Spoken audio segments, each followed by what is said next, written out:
If enough Americans come together, raise our hands and say, yes, we want universal basic income, then we can make it happen in 2021, and it will be the first thing I do as president. Hello, I'm Andrew Yang, and I'm running for president to implement universal basic income in response to this incredible transition we're going through.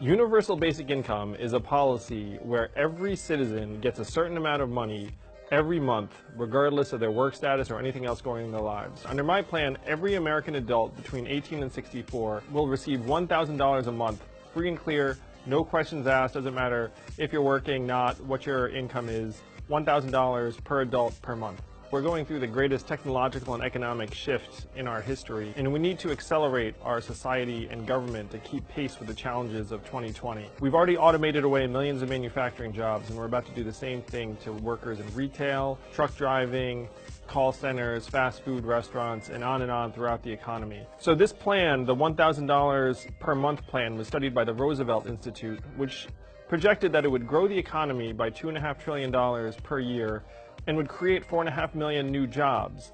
$12,000 a year is enough to push an American up to just about the poverty line, which is a little bit more than $12,000 per year. So there's like all of the big, oh, it's going to grow the economy, it's going to create millions of jobs, it's going to create all of these new businesses, which it totally will. But I'm more excited about the fact that it's going to help the single mother pay for their children's food and education. It's going to help children grow up to become more conscientious and agreeable and graduate from high school at higher levels. It's going to help balance the scales for women who do so much work that right now is not compensated, for underrepresented minorities who don't have access to the same opportunities and have less savings. The way the freedom dividend, which is what I call universal basic income, the way the freedom dividend is funded is through a new tax that will fall on the companies that are benefiting most from automation. So we need to shift to a value-added tax that would fall on companies like Amazon and the robot trucking companies, where a value-added tax, every other industrialized country in the world, except for the US, has a value-added tax. And through a value-added tax at half the European level, we could pay for a universal basic income of $1,000 per month for all Americans. A universal basic income will be the greatest catalyst to entrepreneurship and creativity and the arts that we have ever seen.